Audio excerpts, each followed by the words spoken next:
What's going on, everybody? So before we get into what we're going to talk about today, I just wanted to say this channel is presented by After Dark Sports and Browns After Dark. Please be sure to check out Browns After Dark every Sunday and Wednesday at 9 p.m. Eastern Standard Time. Follow us at Browns After Dark on Twitter. Today was day 2 of OTAs for the Cleveland Browns, and one of the more noteworthy things of the day was tight end David Njoku was not there, and apparently it is because the Browns are working on extending David Njoku. So the Browns franchise tagged him. I thought it was a really good decision then, but at the time I said I wish we had gotten a contract extension, and it looks like that's what we are getting. So I have a tweet pulled up here from my guys at More For You Cleveland.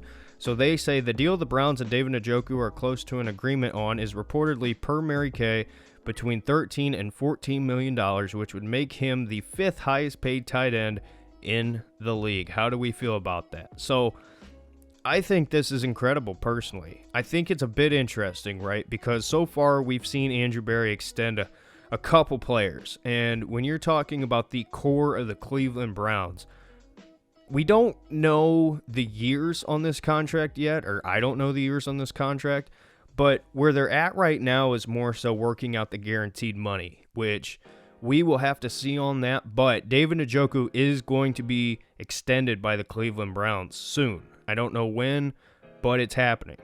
So between 13 and 14 million, like the tweet says, it's going to put him at the 5th highest paid tight end in the NFL. The Browns are making a statement here. They believe that the tight end position for the Cleveland Browns is one of the most important core pieces. And I know we don't have a number one receiver necessarily locked up long term. I know we drafted David Bell, and obviously we hope he can turn into, the best that we can get out of him. And I think David Bell is going to be incredible. But in my opinion, by the Browns doing this, they are saying that we value tight ends, which is what we know.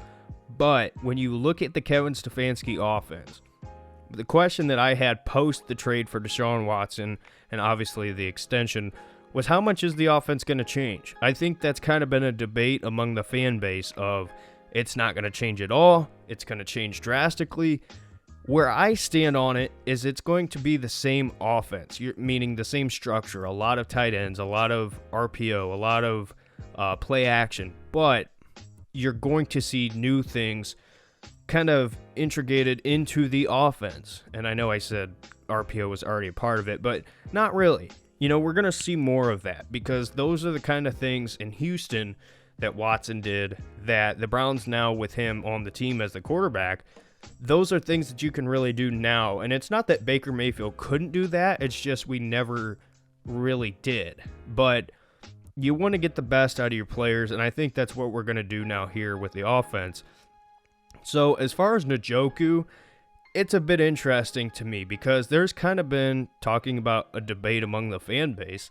A lot of people have mixed opinions on David Njoku, right? There's plenty of criticisms to go around. I think, he's been here for a few years now. I think he's improved drastically. A lot of the people's complaints who don't like David Njoku, they say he's got inconsistent hands. He drops the ball too much. He's not a good blocker. He's injured a lot.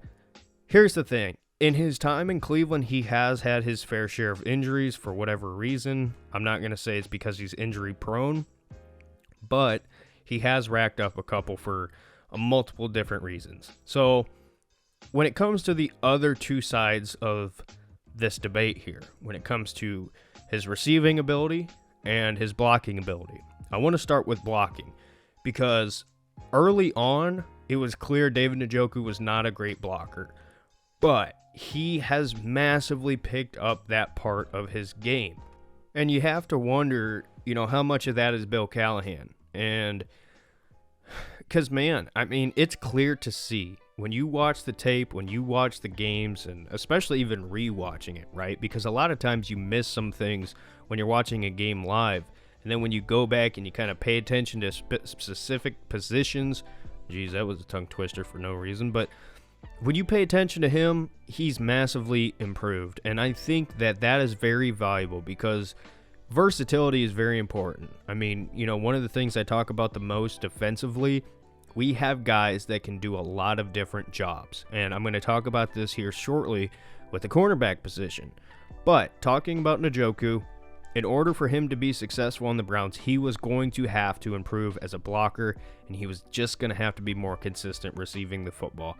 And again, in the blocking category, I think he went probably from a D to maybe a B+, in my opinion, which is great.